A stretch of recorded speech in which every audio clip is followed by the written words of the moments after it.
You're listening to Recovery Survey, the podcast that shatters stigmas around different types of addictions and takes a deep dive into spiritual principles.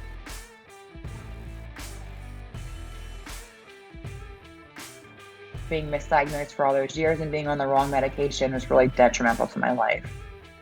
I was manic for 3 years. I had suicidal thoughts. I wanted to use all the time, and I completely destroyed a lot of things in my life. My guest today is a co-host on the show One Podcast at a Time.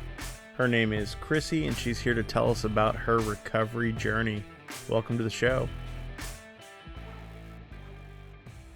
So my name is Chrissy. I'm from the Philadelphia area. I am really excited to be here. I also do my own podcast show, which I love. So it's always nice to get involved with other podcasts. I'm on one podcast at a time. I've been in recovery for, I guess it'll be 10 years on March 3rd, actually. And my life prior to finding recovery was, I guess the only word I can use for it is disaster. This was definitely not somewhere that I wanted to be. This was kind of my last stop on the block. I did everything that I could to resist being in a 12-step fellowship, any kind of recovery. I thought I had this, and it was not, that I didn't need this. I didn't need a program. I didn't need anybody in my life. I didn't need all those things. I'm a very stubborn Italian woman and always believe I can do everything on my own. I didn't have this horrible story about how some awful childhood or anything dramatic happened in my lifetime that brought me to this point. I just, to be completely honest, just like the way that drugs and alcohol made me feel, period. I am an addict in every sense of the word. I still have addictive tendencies to this day, which I'm still working on. I'm definitely not perfect, but it's very easy for me to become obsessive and compulsive with anything, not just drugs and alcohol. So basically, yeah, I liked to get high and drink, and it got super out of control very fast. And then I really didn't think anybody knew. That was my whole thing. I really didn't think that anybody knew what I was doing. And here everybody knew. So I continued on my crazy life for probably 3 or 4 years, slowly cutting everybody out of my life, my parents, any friendships that may have been lingering, I cut them too. I was in an abusive relationship, which only fueled my addiction further. I remember one day, my partner went to jail. I got evicted. I lost my job within the same week, and I still would not admit I had a problem. It took me a really long time to admit that I had a problem.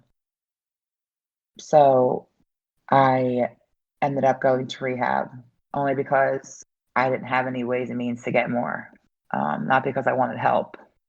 So I went to my first rehab back in 2008. I completed my 28 days, and I moved home with my mom, and I got high again. And then shortly after that was my first experience of going to jail. My addiction took me to jail a few times. Unfortunately, jail is a huge part of my story. Grateful to not have to be there anymore. It's not really the best place. Anyone that's been there knows. But unfortunately, that's where my addiction took me. I was in and out of jail, I guess, when all was said and done, almost 11 times, I think. I was in and out of 3 or 4 treatment facilities at the end of my addiction. So the month after I went to rehab is the month I first went to jail. My mom bailed me out. I said I would never do it again. I was done. And I came out and did it again. Nothing was changing. My thinking wasn't changing. My mindset wasn't changing. I still honestly didn't think I had a problem. The next month I went to rehab. The next month I went to jail, and it alternated like that for a while. I ended up getting put on this program that we have out in Philadelphia area, Pennsylvania. It's called Drug Court. It's a great program. They helped me seriously so much. They were willing to do anything for me as long as I could just stay clean. And I could not. I was not ready. I lied to them. I manipulated them. You know, just was very resistant to anything they had to offer me, unfortunately. And like I said, it's a great program for people that are ready. That wasn't me. I eventually was terminated off their program and did another run in jail. I had did 8 months that time, and like I came home that time and then changed things that I thought I needed to change, like little bits here and there. I was still hanging out with the same people. I was still going to the same places. I was going to meetings only because I had to, not because I really wanted to, just to get my little card signed. And eventually, like, I ended up relapsing again. So after that time, I think it was only like a brief relapse, maybe of 2 weeks, I went back to jail again. And that brings us up to now. That was March 3rd, 2011. And I have, just for today, not used a mind altering, mood altering substance since that day. No, nothing, no drugs, no alcohol, no nothing. Completely abstinent from everything. And that is the only way that I'm able to have the life that I have today. My way doesn't work for me. Nothing that I actually want to do, or like any ways that I want to do things, ever work for me. I think it's taken me this long in this in recovery to realize that I don't know anything.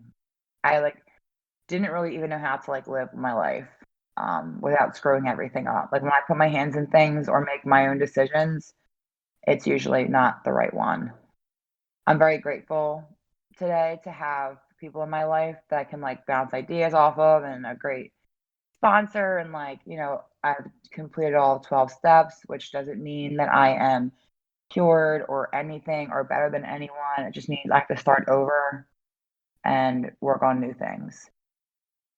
Because trust me, I'm still definitely not perfect, and definitely still make crazy bad decisions sometimes, but like I'm making them clean and sober, and that is the win for me in that aspect.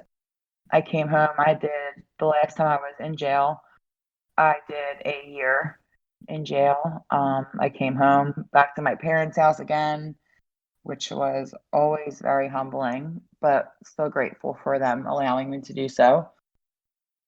I came home back to their house and changed everything.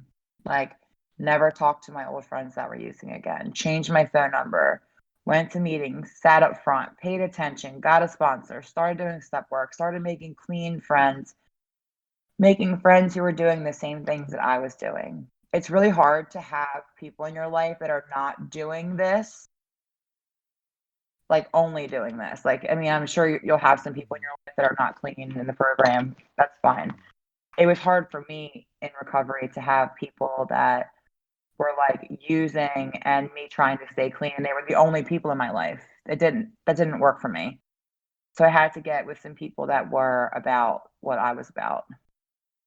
And I've been, clean ever since, like I said, and changing everything was the only way for me. And I did not get clean and sober until the minute I was ready to get clean and sober. It's not something that you're going to do for your kids. It's not something that you're going to do for your family or your partner or any of those things. It's something that you're going to do for you.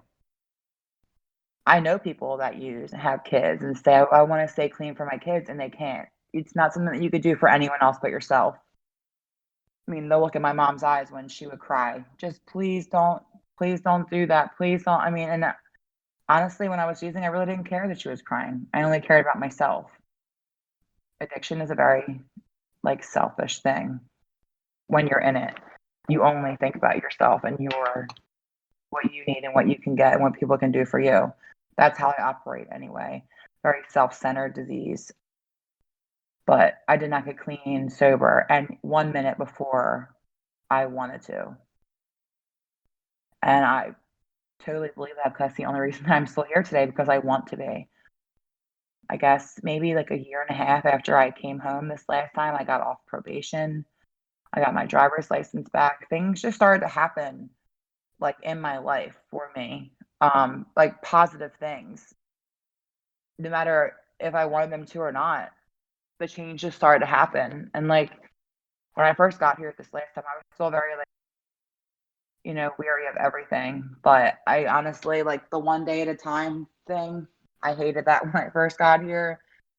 It's honestly one of the biggest lifesavers in my life today. Like sometimes when I feel like I can't do something, like I can't get through this situation, or how am I going to make it through this? Like I literally take things minute by minute, day by day, hour by hour, whatever works, like to get through things.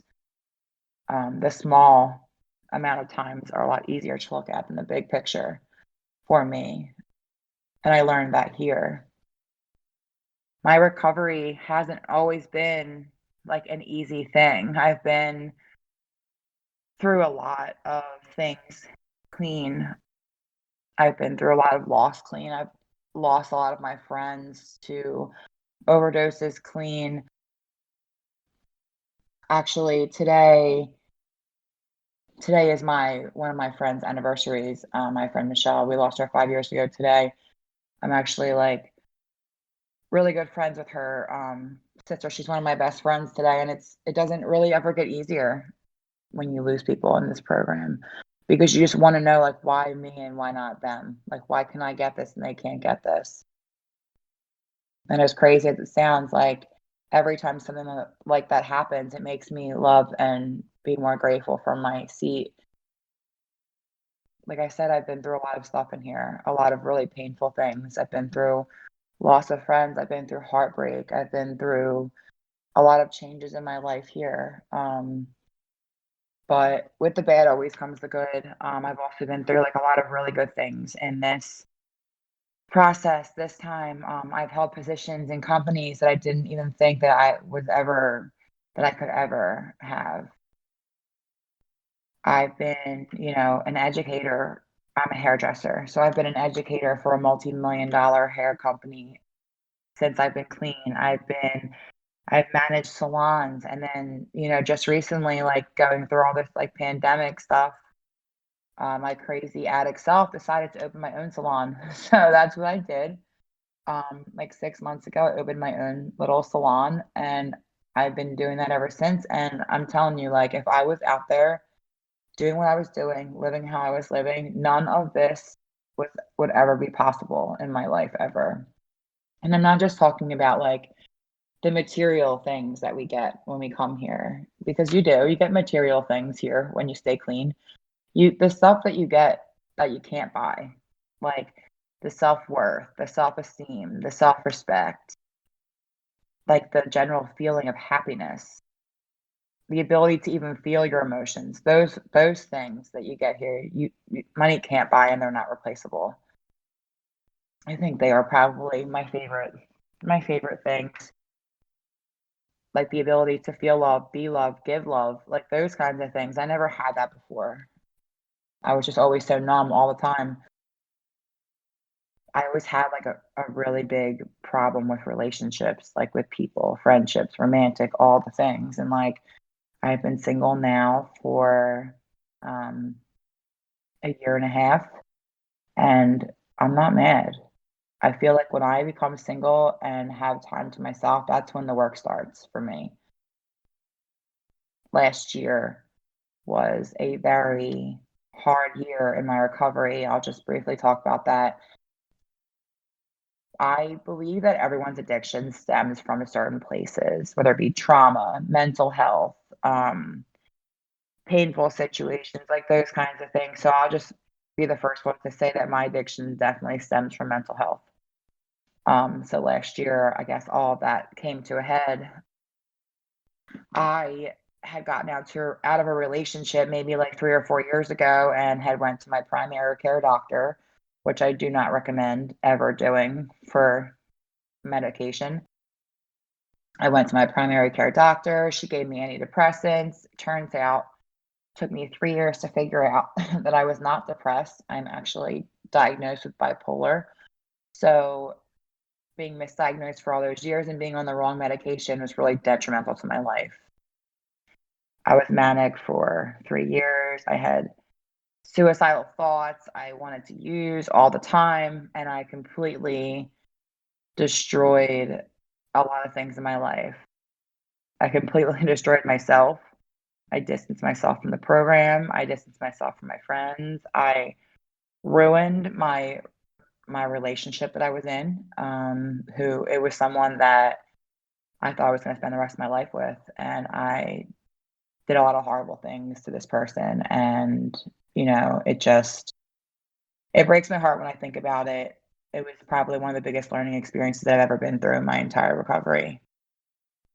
That no matter what or who or whatever, I always need to keep my recovery, my meetings, my mental health, all those things first. Because if not, anything that I put in front of it, I will lose. And that happened to me. My entire world crumbled, I guess, last summer, not the one that just passed on before in 2019. And I had to rebuild my entire life over again. I had to, recommit to my recovery, recommit to myself. And this past year and a half has been the best year I've had clean, like feelings wise. I've never felt more alive and more like myself. And I'll just say, like, in this process, if when you stay, like, there's so many ebbs and flows. You'll go through so many things, but the win for me and the win for you will be staying clean and sober and going through all this stuff and like really doing the work. It makes you into this person you'll have never thought you could ever be. My life today is insane. It's very busy, very full of things. My life today is really good.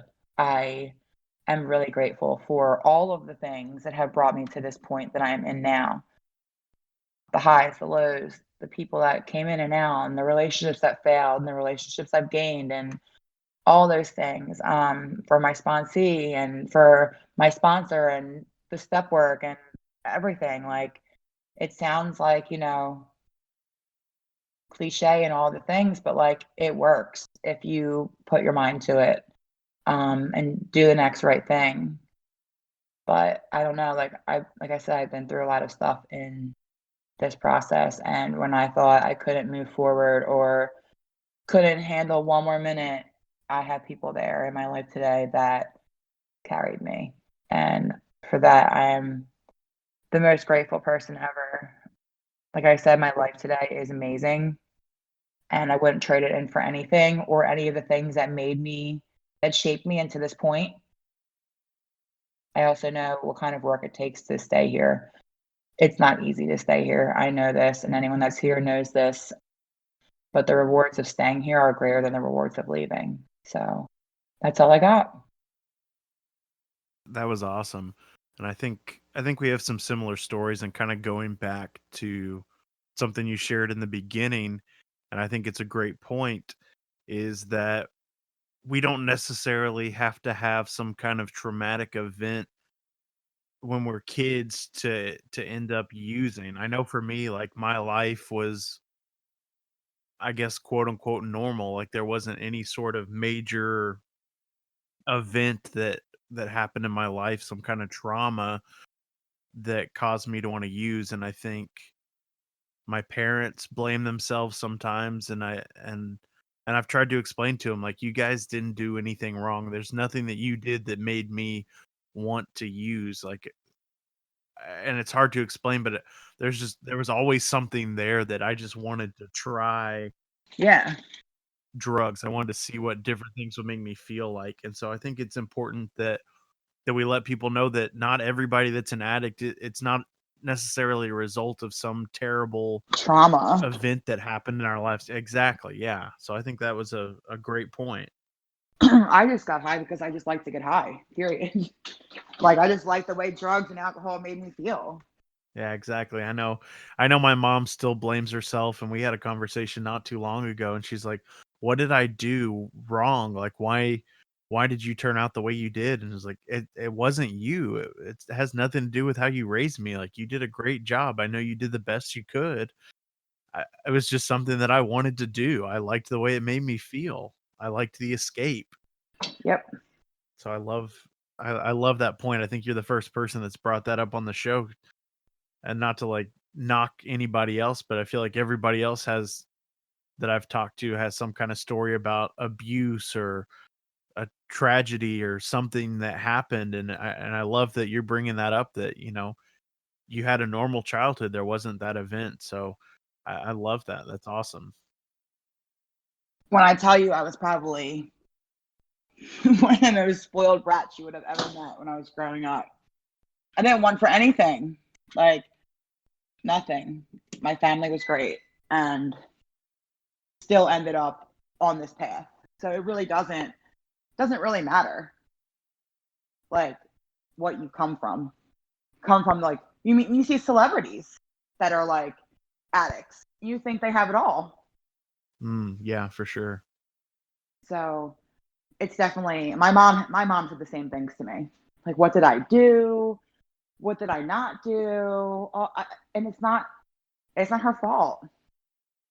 It's not her fault at all. It's just something within inside myself that led me to that point. And, I'm still here trying to figure that out. I feel like the biggest eye-opening thing for me was when I got here and realized I didn't actually have a drug problem. I have a me problem, a problem with stuff with myself that makes me want to use drugs and alcohol. I mean, nobody just says when they're a child, like, oh, I want to grow up and be a heroin addict. Like, that's not a thing.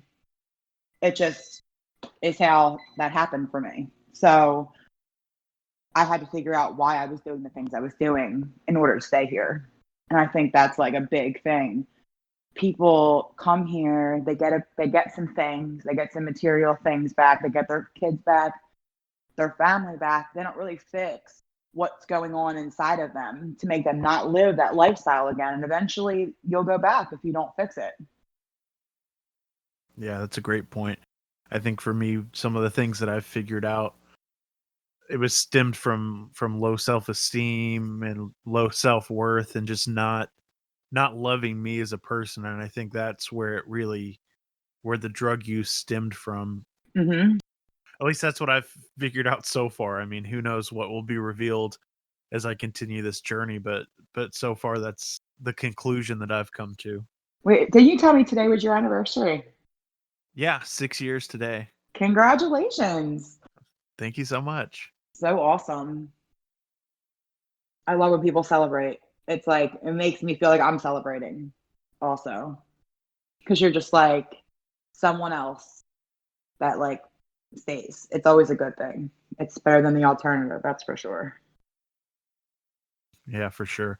And I try to make a point of, like, it's not just me celebrating, like, it was a team effort, like, people in my home group, people that I've met online, people in Zoom meetings all around the world, like, man, it's a team effort, like, I couldn't have done this by myself, so it's not really, to me, a celebration of, "Look what I did," it's like, "Look what we did as a group," 'cause I never could do it by myself, Yep. Never. and I think it's proof that the program works if we work it. And it's like I always thought like I could do it by myself. Like it's just not a thing. It's not a thing for me anyway. I just it's too hard to like survive your emotions on your own when they're just sometimes they're so raw. It's hard. It's like, and I feel like someone said that to me a couple years ago. That's all we're trying to do here is survive our emotions at this point, especially with this year alone. Like how emotional this whole entire year has been for everyone in any walk of life, like anyone. This was like a year of survival, I think. I'll speak for myself and like everyone else that I know. Like it's hard when us as people in the program, we rely on those hugs and those handshakes, and we don't have any of that right now. So it was hard for me. Like I live in an apartment by myself. So I was quarantined in here for months by myself. Like it was definitely like either a make or break situation. And gratefully enough, it was like not terrible. I'm grateful that like I made it through this year because this year was hard, I think, for a lot of people. Like I know a lot of people since the pandemic started that are not in the program anymore. It's very, very sad. Yeah, it's definitely been a challenging year for everyone. Definitely. Well, would you like to promote your podcast, tell the listeners what the show is about? So it's me and my three friends. They are crazy, and I think that I add a little more crazy to the mix. I My podcast is called One Podcast at a Time. We are on Spotify. We are on the iPod app on your Apple phone. I don't know what Androids is. I'm not sure, but we are four people from Delaware County, Pennsylvania, who talk a lot of trash. We talk a lot of recovery. We have guests on. We have a lot of fun. We try to like bring it to the lighter side of things. It's actually one of my favorite things to do. I just joined the podcast a few months ago, and I just feel like with my experiences the last like, year and a half, the last couple years, like I'm all just trying to give back. And I feel like this is another way for me to kind of give back. So I take it like as doing that, and just like it brings to light a lot of issues and a lot of like things that happen in our lives in recovery, and a lot of like different things that a lot of people don't talk about. Like if you think people aren't going to talk about it, we're probably going to talk about it. So it's definitely like a good time. You should probably tune in and give us a listen. I think we're putting out episodes every other week now. Every other Sunday they're released. So check it out.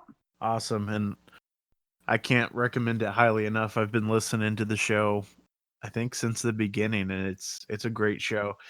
I think the best description that I could give it is it's a recovery podcast, but it's almost like the conversation you have in the parking lot after the meeting. Like there's some horseplay and there's some fun and jokes and stuff, but Yep. there's still aspects of that recovery too that come through. So it's a good time. It's fun, but at the same time there's also some serious topics, and you guys talk about some deep things that most people might not talk about. Definitely. Yeah. It's definitely a lighter side of things. That's on some notes. Yeah. We have a lot of fun. And I think that's important. It's like a little light sometimes. So Well, in closing, would you like to maybe give a message for somebody that's new or struggling or just whatever's on your heart? absolutely. If you're new or you think that you can't, let me just tell you, I thought that I couldn't. Like I said in my message, I have relapsed 11, 12, 13 times. I can't even count. So it doesn't matter if you've never relapsed, or if you relapse 15, 20 times, doesn't matter. It could be your last time. And there's never a hopeless situation. Like I always like to say, like when I speak, like as long as you're breathing, there's still hope for a better life. And I honestly wish I could take what I have, like the feeling that I have, the gratitude and the happiness that I feel, and give it to everyone. I can't give it to you. I can only hope that for you. And I sincerely do, because this life after all the pain is worth it. So just stay. And if you need help, reach out to someone, anyone that will listen, help you. I mean, there are so many people that are willing to help you when you get out. First meeting, new meeting, whatever, raise your hand and let people know that you're new, or on Zoom, let people know that you're new, whatever the situation is in your area. We want to help you and we are here for you. So I feel like if I had let people help me sooner, I would have not had to experience all the things, but that wasn't my story. So my advice is to let people help you and love you until you can love yourself. And that's it. I love that, and I think I struggle with the same thing, and I would echo that message. Everybody that's in the room is there and willing to help. Like that's one of the main reasons that we're there, is to help the newcomer. Mm-hmm. Reach out. Like, I know there was a lot, for me, there was a lot of fear and nervousness about reaching out, and it was a scary time, but everybody there is, or the majority of people there, are good people that want to help. So just reach out and let people know. Absolutely. Well, would you like to plug any social media or anything like that? Follow my podcast on One Podcast at a Time. You can follow me on Instagram at Sheer Genius. It's just a little bit of hair and a little bit of recovery in there. Yeah, if you ever need someone to talk to, hit me up. I will always listen. Always. Like my DMs are always open. So yeah, you can hit me up. Like I said, you can message my podcast. The four of us would love to talk to you if you're struggling or anything. One podcast at a time, and then or my personal Instagram is Sheer Genius. Yeah, that's about it. Brett, thanks so much for having me. Thank you, Chrissy. It was a pleasure. Absolutely. Congratulations again. Thanks. Bye.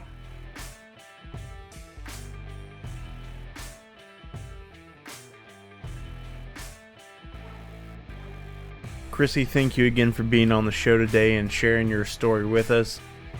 Be sure to check her out on her podcast, One Podcast at a Time. You've been listening to Recovery Survey. If you got anything out of today's episode, I'd ask you to please leave us a 5-star review and share this episode with a friend. If you'd like to get in contact with us, you can find us at recoverysurvey.com.